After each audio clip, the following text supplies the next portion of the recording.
Yo, looks like we have some painting to do. Guess what came in today?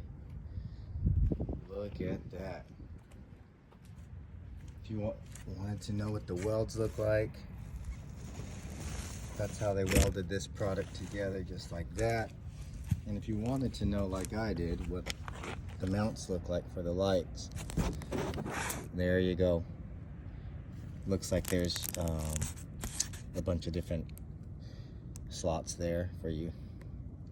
Let's go. Let's get to painting.